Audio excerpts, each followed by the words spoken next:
So welcome to this video and मेरा नाम है तेजन। ये मेरी यूट्यूब की पहली वीडियो होने वाली है एंड इसके अंदर हम बात करने वाले हैं सीए इंटर में 26 पेपर जो भी अभी रिसेंटली हुआ है उसके बारे में। अब मेरा रिव्यू क्या है एंड मेरा एक्सपीरियंस क्या है, हर एक पेपर के बारे में हम डिटेल में डिस्कस करने वाले हैं। तो अपने रिव्यूज़ एंड अपना एक्सपीरियंस भी आप जो है कमेंट कर देना। तो वीडियो स्टार्ट करने से पहले थोड़ा सा मैं इंट्रोडक्शन देना चाहता हूँ। तो मेरा नाम तेजन है एंड मैंने प्रीवियस ईयर में ही पिछले साल ही अपनी 12th कंप्लीट करी है एंड 12th कंप्लीट करने के बाद मैंने 1 महीने के अंदर CA foundation clear without any coaching मैंने अपना जो सीए फाउंडेशन क्लियर करा है विद इन 1 मंथ। एंड देन उसके बाद मैंने इंटर की प्रिपरेशन स्टार्ट करी जो कि मैंने ऑफलाइन कोचिंग ली है, इसके बारे में अभी बाद में बात करेंगे। बट फिर उसके बाद मैंने रिसेंटली अपने मई 26 सीए इंटर में 26 के पेपर लिखे हैं जो कि फर्स्ट अटैम्प्ट ही बनता है मेरा एंड दोनों ग्रुप्स के अंदर अपीयर। तो सबसे पहले हम जो है वो ओवरऑल बात करने वाले कि ओवरऑल कैसे रहना है हर एक पेपर के बारे में कि ओवरऑल कैसा रहा एंड देन उसका मेरा पर्सनल एक्सपीरियंस कि मेरा पर्सनल एक्सपीरियंस क्या था, उसमें क्या एक्सपेक्टेड मार्क्स हैं, क्या कंटेंट सोचा था, क्या आया, ये सारी चीज़ें बात करेंगे। तो सबसे पहले अकाउंट्स के अंदर आएगा। अकाउंट्स के अंदर ओवरऑल ये था कि कहीं ना कहीं सबको डिफिकल्ट लग रहा था पेपर, इसलिए नहीं कि वो उसमें क्वेश्चन पूछ रहे थे, बट कहीं ना कहीं अकाउंट्स का पेपर काफ़ी लेंदी साइड पर था, एक बहुत ज़्यादा लेंदी बना रखा था। मेरे ऑलमोस्ट दोस्तों का तो सोल्व भी नहीं हो पाया पेपर टाइम पे, बट मेरा जो है पेपर लकीली टाइम पे 5 मिनट पहले सोल्व हो गया था पूरा। सो यस, मेरे हिसाब से ये मॉक टेस्ट की वजह से हुआ होगा मे बी, बट अकाउंट्स का पेपर मेरा जो है टाइम पे कंप्लीट हो गया था। एंड इवन दो उसमें 2 बैलेंस शीट आई थी, एक एफएस की बैलेंस शीट आई थी एंड देन एक अमलगमेशन आई थी और एक कंसोलिडेटेड पीएनएल आया था। वैसे तो बैलेंस शीट करके गया था मैं, बट पीएनएल आ गया इस बार, तो मैंने वैसे ही वो वाला क्वेश्चन स्किप कर दिया था एंड मेरी दोनों बैलेंस शीट एक बार में मैच हो। वैसे तो रिकमेंडेड होता है कि तुम पहला क्वेश्चन बड़ा ना उठाओ, छोटे मोटे एएस उठा लो, जैसे AS 10 के क्वेश्चन हो गए या फिर कोई AS 2 हो गए, तो ऐसे थोड़े आसान से प्रैक्टिकल वाले उठा लो, AS 7 हो गए। बट मैंने जो पहले ही FS उठाया था क्योंकि FS के अंदर एडजस्टमेंट्स काफ़ी सिंपल थी। लाइक मैं स्क्रीन पे दिखा दूँगा अभी ये जो एडजस्टमेंट थी, अभी ये बहुत ज़्यादा रिपीटेड एडजस्टमेंट थी भाई। एक इसमें सस्पेंस अकाउंट वाली थी, उसमें 4 इफेक्ट जाते हैं एंड कुछ ज़्यादातर डिस्क्लोजर्स वाली थे, तो कहीं ना कहीं एंड मेरी दोनों बैलेंस शीट FS की एंड अमलगमेशन दोनों मैच हो गए थे। कैश फ्लो वगैरह भी आए थे बट वो इसमें इनडायरेक्ट मेथड था, देखने में डायरेक्ट लग रहा था पहले वो, बट इनडायरेक्ट मेथड था वो। एंड कैश फ्लो भी मेरा जो है वो आंसर सही हो गया था, बाद में मैंने सोल्यूशन चेक करे थे। एंड MCQ की अगर मैं स्पेसिफिकली बात करूँ तो MCQ मुझे पर्सनली, वैसे ओवरऑल बात करें तो ओवरऑल सबको बहुत आसान लगे थे, बट मुझे MCQ थोड़े से ठीक लगे। लाइक मुझे लगता है कंसेप्चुअली काफ़ी सही MCQ पूछे हुए कि इस बंदे का कंसेप्ट चेक हो। मार्क्स की अगर बात करें तो MCQ में मेरे जो है अराउंड उसमें 26 के आसपास बन रहे थे MCQ के अंदर, तो यस जो काफ़ी सही है ये तो मार्क्स तो उस हिसाब से देखा जाए तो। एंड ओवरऑल एक्सपेक्टेशन मुझे जो अकाउंट्स के पेपर में एग्जामिनेशन से ऊपर ही कि हाँ इसमें जो है एग्जामिनेशन इजीली स्कोर करी जा सकती है।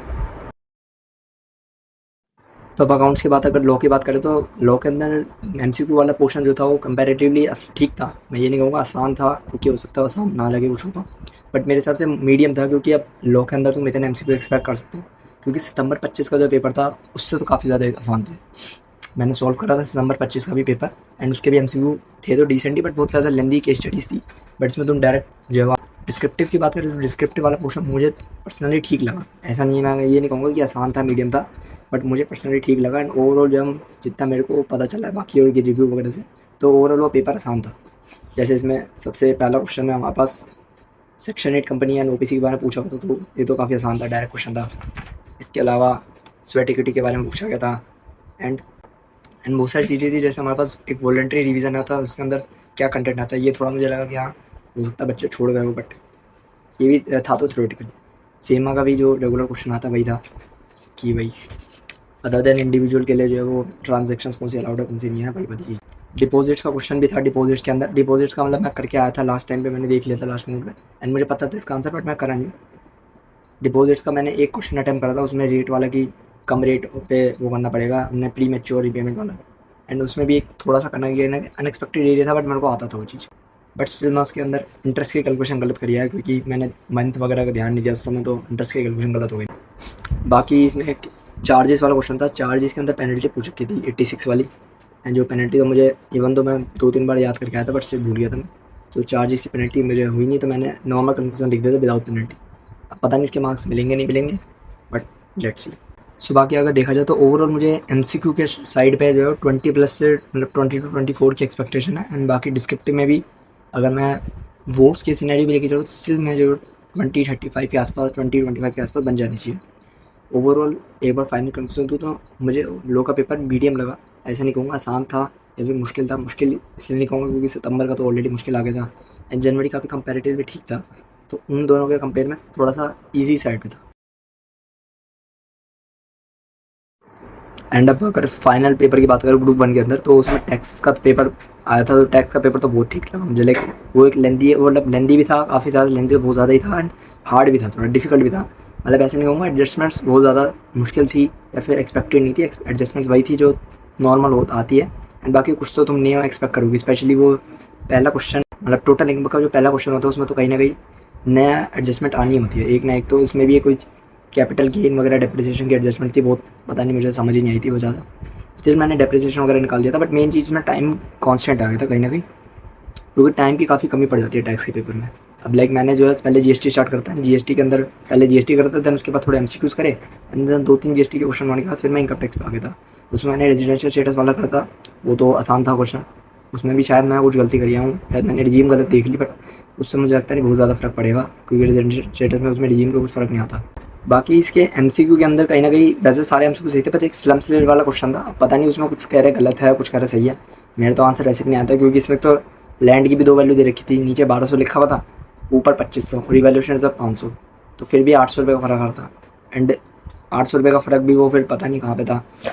सो ओवरऑल मेरे हिसाब से हो सकता है इसमें कुछ गलती होगी तो ग्रेस मार्क्स मिल जाएंगे, वरना नहीं भी हुआ तो 2 से 4 मार्क्स 6 मार्क्स कट जाएंगे। 3 एमसीक्यू थे तो हाँ ये कि अगर एक गलत होगा तो फिर सारी गलत हो जाएंगे क्योंकि कहने के रिलेटेड था। टीडीएस वाला भी मेरा गलत ही हो गया था। बाकी इसमें एक टीसीएस वाला आया था, टीसीएस जो आया था वो तो इस बार ठीक था, आसान था, बट उसमें भी मैं टीसीएस में मुझे लिमिट याद नहीं थी अच्छे से, तुक्का लगा के मैं परसेंटेज तो सही लगाया था, बट कहीं ना कहीं मैं इंडिविजुअल है एग्रीगेट है वो चीज़ नहीं पता लगा पाया, तो एग्रीगेट समझ के मैंने कर दिया था, बट वो इंडिविजुअल नहीं निकला था।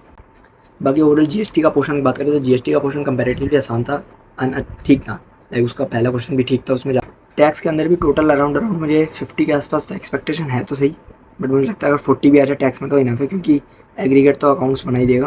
बाकी यही था मेन तो ओवरऑल ग्रुप 1 का रिव्यू, एंड ग्रुप 2 का रिव्यू मैं इसके बाद डालूंगा क्योंकि मैं दोनों को एक साथ जोड़ देता तो वीडियो भी बड़ी बन जाती एंड फिर कम वीडियो में ज़्यादा एक्सपीरियंस शेयर भी नहीं हो पाता। सो फाइनल कंक्लूजन में मैं तो यही कहना चाहूँगा कि स्टिल ठीक थे, लाइक इंटरमीडिएट में मई 26 का पेपर स्टिल ठीक था क्योंकि कहीं ना कहीं ग्रुप 1 में इतना वो नहीं था डिफिकल्टी। तो बात वही है कि ओवरऑल ये पेपर डिफिकल्ट है या पेपर आसान है वो चीज़ डिपेंड करती है तुम कहाँ दे रहे हो। अगर तुम घर में बैठ के उसे मॉक टेस्ट की तरह दे रहे हो तो फिर वो आसान लगेगा तुम्हें, बट वही चीज़ है, वही सेम चीज़ अगर तुम एग्ज़ाम सेंटर में जाकर दोगे तो वहाँ पे प्रेशर बनता है, टाइम बिल्डिंग नहीं होती है क्योंकि घर में पता है टाइम नहीं भी मैनेज हो तो कुछ दिक्कत नहीं हो रही, मार्क्स नहीं कट रहे, बट वहाँ पे पता है कि अगर टाइम मैनेज नहीं हुआ तो फिर फेल भी हो सकता है, 3-4 अटैम्प्ट बाद में स्किप हो सकता है, तो कहीं ना कहीं उस समय वो पेपर सेम पेपर डिफिकल्ट बन जाता है। तो हाँ ये चीज़ है कि अगर अब यही पेपर अगर कोई बंदा वैसे घर पे बैठ के सोल्व करेगा जिसका आगे सितंबर में जनवरी में अटैम्प्ट है तो उसके लिए पेपर बहुत आसान लगेगा कि भाई तो बहुत आसान है, बट वही टैक्स का पेपर अगर तुम वैसे सोल्व करते तो उसमें तुम्हें टाइम की दिक्कत आती है। एंड बाकी मेरे सेंटर पे भी जितने भी बच्चे थे उनका भी टाइम की दिक्कत यही थी कि टाइम में होता है। सो आज इस वीडियो में इतना ही बहुत है, एंड ये मेरी यूट्यूब पे पहली वीडियो थी तो मैंने सोचा कि रिव्यू डाल देते अपना, बाकी धीरे धीरे करके हम इस पर कंटेंट डालेंगे। अभी फिलहाल वैसे ही मेरे एग्जाम्स हुए तो वैसे ही मेरे को कुछ खास करने को नहीं है, एंड कहीं ना कहीं थोड़ा फिर इंटरेक्शन भी होता है, स्किल्स भी इंप्रूव होती है, तो इसी चक्कर में मैंने जो है स्टार्ट करा। बाकी हम इस पर सीए से रिलेटेड काफ़ी कंटेंट डालने वाले हैं।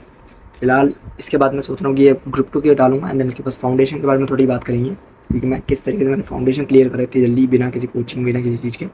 अपना एक्सपीरियंस जो कहीं ना कहीं कमेंट में लिख देना ताकि जो भी बंदे देखे वो है, और बाकी शेयर वगैरह कर देना ताकि, क्योंकि पहली वीडियो पे ज़्यादा व्यूज़ तो आएंगे नहीं, पर जितने भी आएंगे अगर शेयर करोगे तो फिर लोगों तक पहुँच पाएंगे।